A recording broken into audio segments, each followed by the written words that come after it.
तो हमने partial differentiation की बात करी कि पार्शियल डिफरेंशिएशन और पार्शियल फ्रैक्शन होता क्या है, तो वो चीज़ को हम बाद में देखेंगे, पार्शियल डिफरेंशिएशन वाला पार्ट। बट जो अभी हम देखने वाले हैं, जो ट्रिक्स है, कुछ कुछ ट्रिक्स है या फिर शॉर्टकट आप कह सकते हो, ट्रिक्स तो नहीं कह सकते क्योंकि इंटीग्रेशन में बहुत सारी ट्रिक्स हैं। ओके, शॉर्टकट्स भी बहुत सारे हैं। तो सिंपली एक चीज़ देखते हैं कि अगर आपको इंटीग्रेट करना है, अगर मैं आपको एक क्वेश्चन दे दूं कि integrate dx upon x square plus 7x plus 10, simply अगर आप ये चीज़ को देखो तो ये चीज़ को आप क्या कहोगे कि इसको हम होल स्क्वायर से करेंगे, होल स्क्वायर बना देंगे। अगर होल स्क्वायर नहीं भी है तो डिनोमिनेटर को होल स्क्वायर बना देंगे, उसको प्लस माइनस करके ऊपर इन्वर्स कर देते हैं और उसको हम सॉल्व कर देते हैं वहाँ से, और या फिर लॉग मोड करके उसका डायरेक्टली आंसर लिख देते हैं। बट वो सारी चीज़ करने की ज़रूरत नहीं है। ओके, तो इस पूरी चीज़ को आप क्या करो, सबसे पहले तो आपने जो मैंने पहले बोला कि प्लस 10 को ऐसे दो पार्ट में डिवाइड करो कि उसका आंसर प्लस 7 आ जाए। साइन कंसिडर करनी है यहाँ पर, 5 टू 2 10, 5 प्लस 2 7, यहाँ पर प्लस प्लस, और मतलब सभी के साइन प्लस है तो प्लस ही आएगा। X square plus 5x plus 2x plus 10, इसको सिंपली दो मतलब x into x plus 5 plus 2 into x plus 5, दो पार्ट्स में इसको डिवाइड कर दो, x plus 5 into x plus 2।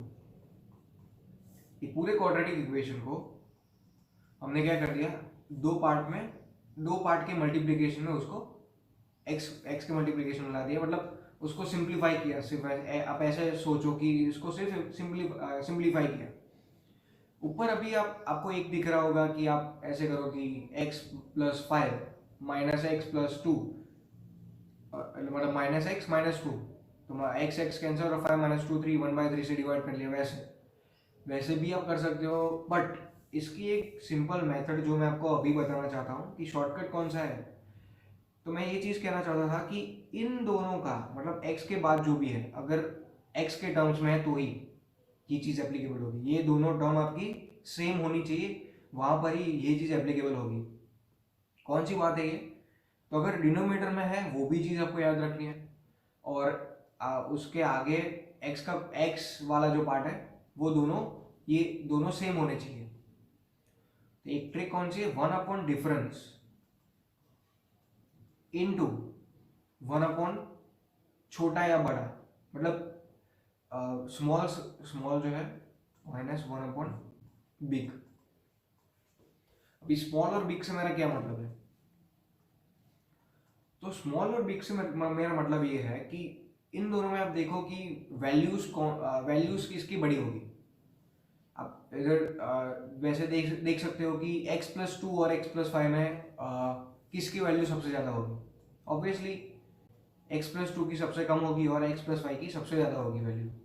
अगर हम x को प्लस कंसिडर करें, माइनस कंसिडर करें, कुछ भी कंसिडर करें, तो इन दोनों में से छोटा x प्लस 2 हुआ और बड़ी चीज़ क्या होगी, x प्लस 5। बड़ी टर्म क्या होगी, x plus 5।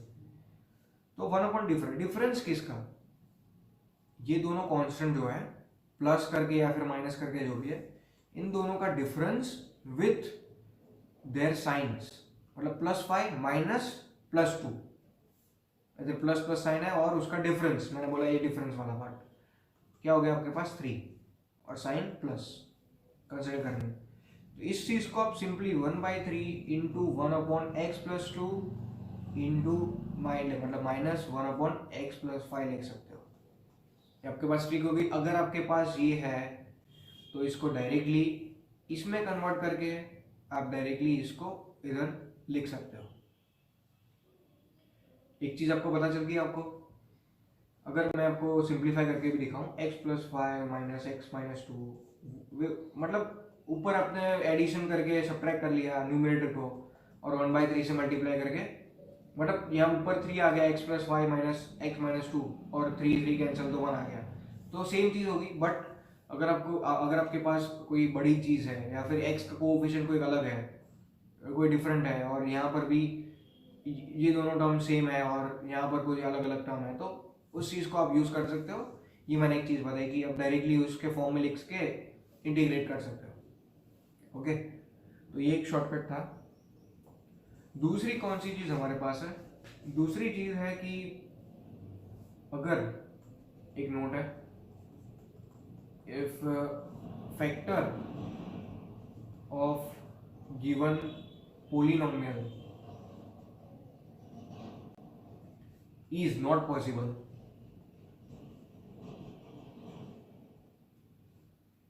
is not possible, then try to make it as whole square. If factor of a given polynomial is not possible, then try to make it as a whole square. मतलब उस चीज को हम whole square में convert कर सकते हैं। वो चीज हमें पता ही है कि अगर आपके पास x माइनस टू है, x माइनस फाइव, जैसे हमने आगे बोला x प्लस टू और x प्लस फाइव, ये दोनों फैक्टर है किसी भी पोलिनोमियल के या फिर कोई क्वाड्रेटिक इक्वेशन के। तो इस चीज को अगर इसके फैक्टर अगर आपको नहीं मिल रहे हैं या फिर जो मैंने मेथड बताई यहाँ पर, ये वाली मेथड, उससे कोई भी फैक्टर नहीं बन रहे हैं, मतलब होल स्क्वायर भी फैक्टर नहीं बन रहे हैं, तो होल स्क्वायर बनाने का ट्राई करना है हमें। अगर उसके फैक्टर है तो उसके फैक्टर अगर है तो वो होल स्क्वायर है ऑलरेडी। होल स्क्वायर हो भी सकता है या फिर नहीं भी हो सकता। ओके, बट अगर उस चीज को हम होल स्क्वायर बना सकते हैं, कैसे बना सकते हैं कि अगर इसके बाद देखो कि कोई एक एग्जांपल ले लेते हैं, x square plus x minus two. अगर माइनस टू के ऐसे दो पार्ट बताओ कि प्लस वन उसका आंसर, एडिशन में उसका आंसर प्लस वन आ जाए, one into one two, sorry one plus, sorry two into one two, यहाँ पर बढ़ेगी साइन माइनस और plus, but minus two plus one minus one होता है, यहाँ पर मैं माइनस कर दूँ, यहाँ पर प्लस कर दूँ, तो ये पॉसिबल होगा। और D x upon x square plus two x minus two, integration of D x upon x into x plus two minus one into x plus two.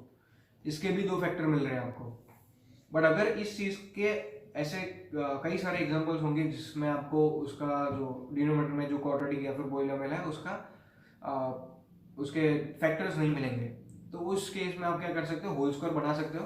Whole square कैसे बनाओगे? तो लास्ट टर्म जो होती है L T, जिसमें हम represent करते हैं, तो मिडल टर्म का स्क्वायर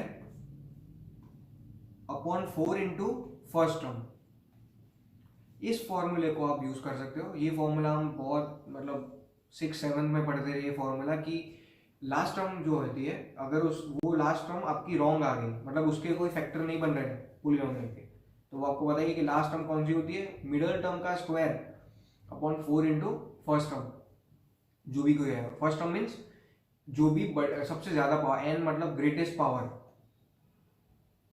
ग्रेटेस्ट पावर का कोएफिशिएंट जो भी है, लेट अस से ए, तो फर्स्ट टर्म उसी को कहते हैं। ओके, वो सारी चीज आपको पता होनी चाहिए। अगर क्वाड्रेटिक है, पोलिनोमियल है, तो हर एक केस में ये लास्ट टर्म अलग अलग होगी, तो वो आपको इक्वेशन देख के सेट करनी है। ये चीज़ थोड़ी कॉम्प्लिकेटेड लग रही होगी, बट सिंपली ये एक फॉर्मूला यूज करके सिंपल होल स्क्वायर बनाने की चीज़ है। ओके, तो ये एक चीज़ थी, होल स्क्वायर बनाना है आपको। और एक चीज़ देख लेते हैं, ये जो तीनों स्लाइड थी लास्ट वाली, इन तीनों स्लाइड को आपको नोट्स में लिखना है, मतलब नोट के पॉइंट्स में अलग अलग करके आपको लिखना है वो सारी चीज़। Integration of e raise to x d x upon में e raise to x minus one into e raise to x plus 7, इस चीज़ को हमें सॉल्व करना है। ओके, इसका हमारे पास एक आंसर है जो हम देखते हैं कि वो वेरीफाई होता है कि नहीं। अगर वो वेरीफाई हो जाता है तो हम कह सकते हैं कि इसका हम डायरेक्टली आंसर लिख सकते हैं। अगर उसका आंसर वेरीफाई नहीं होता तो हम नहीं कह सकते। अगर ये इसका इंटीग्रेशन का आंसर, इस फंक्शन की इंटीग्रेशन का आंसर ये है, तो इसका डिफरेंशिएशन का आंसर ये पूरा फंक्शन आना चाहिए। ओके, तो इसका डिफरेंशिएशन करके देखते हैं एक बार। 1/8 कांस्टेंट चीज है, log of x, log x का 1/x e raise to x minus one into e raise to x plus 7। Denominator का डिनोमिनेटर न्यूमिनेटर में चला गया, वो वाला फंडा है, वो वाला कॉन्सेप्ट है। 1/8 का 1/x तो 1/x ये वाला हो गया, इंटू करके 1 ओके एक चीज़ है, डिफ्रेंशिएशन करना पड़ेगा आपको इधर, इंटू इंटू नहीं करेंगे, 1 करके ही करना पड़ेगा, इंटू 1/d/dx ऑफ e⁻x-1/e⁻x+7। क्यों मैंने डिनोमिनेटर में डिफरेंशिएशन किया है उस चीज़ का, क्योंकि x वाली टर्म अभी भी बाकी है, उसका डिफरेंशिएशन करना है। तो इसका डिफरेंशिएशन सबसे पहले हम अलग कर देते हैं। तो ये क्या होगा, u/v वाला रूल अप्लाई होगा यहाँ पर, e⁻x+7 का whole square e⁻x+7 into e⁻x-1 का e⁻x minus e⁻x-1 into e⁻x+7 का e⁻x। यहाँ पर हमने e⁻x कॉमन निकाल लिया, e⁻x+7 माइनस e⁻x-1 अपॉन में e⁻x+7 का होल स्क्वायर। ये पूरी चीज को यहाँ पर रख देंगे, इधर रखते ही आपके पास एक और चीज बन के आ गई, वो है 1/8 into e⁻x+7 upon e⁻x-1 into 1 क्या हो गया ये आपके पास, e⁻x into e⁻x+7 minus e⁻x-1 into, और ये डिनोमिनेटर का डिनोमिनेटर e⁻x+7 का होल स्क्वायर ऊपर चला गया, अगर आप ध्यान से देखो तो। और एक मिनट, ये इंटीग्रेशन थोड़ी ना है, तो हम 1 ऊपर क्यों लिख रहे हैं, ये 1 ऊपर नहीं आएगा, ओके। ये पूरा मल्टीप्लीकेशन, क्योंकि हम सिंपली डिफरेंशिएशन कर रहे हैं, तो ये डिनोमिनेटर में आ गया और ये न्यूमरेटर में आ गया, ओके। आगे मैंने मिस्टेक की थी, यहाँ पर e⁻x+7 वाला पार्ट कैंसिल, तो ये आपका फाइनल आंसर क्या होगा, e⁻x माइनस e⁻x कैंसिल हो गया, यहाँ पर 7 माइनस -1 मीन्स 8। आप यहाँ पर देखो, और e⁻x-1 डिनोमिनेटर में और e⁻x+7 नीचे, उसकी पावर 1 नीचे, 8 यहाँ से कैंसिल, e⁻x/e⁻x-1 इंटू e⁻x+7। अभी अब देखो आपके पास ये फंक्शन आ गया, इसका आंसर का अगर आप डिफरेंशिएशन करोगे तो उसके बाद उसका फंक्शन आ गया, तो ये पूरी चीज सेम चीज है यहाँ पर। तो इसकी एक ट्रिक है, ये पूरी एक चीज थी जो मैं आपको समझाना चाहता था। अगर आपको ये चीज नहीं दिख रही तो आप इधर से सिंपली मैंने e⁻x को कॉमन निकाला है, ओके। नेक्स्ट स्लाइड में देखते हैं इसकी ट्रिक क्या है। इसकी जो शॉर्टकट मैंने बोला, शॉर्टकट कौन सा होगा,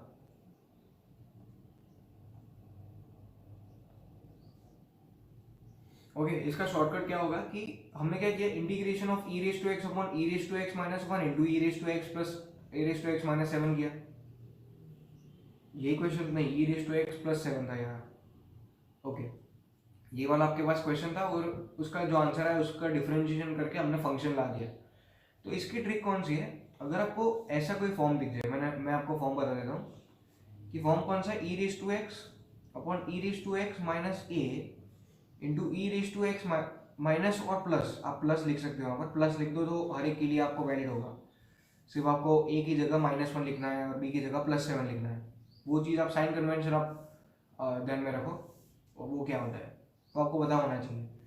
इसका डायरेक्टली आंसर आप लिख सकते हो कि a प्लस बी, ओके, उसका हमेशा एडिशन करना है, 1/a+b इंटीग्रेशन ऑफ आप यहाँ पर देखो, इंटीग्रेशन ऑफ, सॉरी इंटीग्रेशन नहीं, डायरेक्टली आंसर लिखना है तो e⁻x log mod e⁻x upon, sorry e⁻x minus, sorry e⁻x+a upon e⁻x+b plus c, इसका डायरेक्ट आंसर हो गया ये।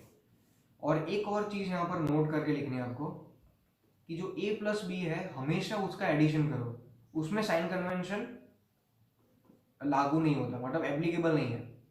अगर इस a और b में अगर a का आंसर आपके पास -1 है इधर, जैसे हमने एग्जांपल में देखा, और b का आंसर +7 है इस एग्जांपल में देखा था, तो इसको a प्लस बी करते टाइम 7+1 करो, ओके। 7+1 करना है आपको, 7 -1 नहीं, इस साइन को आपको वहां पर कैंसिल कर देना है।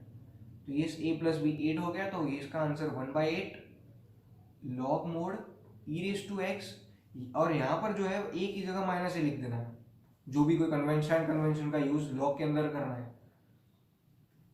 आपको ये चीज़ याद रखनी, अगर आपको याद रखनी है तो याद रख लो आप। ये चीज़ आपको इंस्टेंट याद आनी चाहिए कि इसका डायरेक्टली आंसर मैं ऐसे भी लिख सकता हूँ, या फिर आप सिंपली मेथड वाली चीज़ कर लो कि उसका आंसर जो भी है उसका डिफरेंशिएशन करके फंक्शन आता है तो ये मेथड एप्लीकेबल होगी, या फिर सिंपली आप -1 + 7 ऊपर प्लस माइनस करके मल्टीप्लाई डिवाइड करके वैसे भी आप कर सकते हो, सिंपल मेथड से भी कर सकते हो, बट यहाँ पर मैं शॉर्टकट बता रहा था इसलिए मैंने ये पूरी सारी चीज़ बताई। एक लास्ट क्वेश्चन कर लेते हैं, उसके बाद लेक्चर को एंड करते हैं। तो लास्ट क्वेश्चन हमारे पास कौन सा है?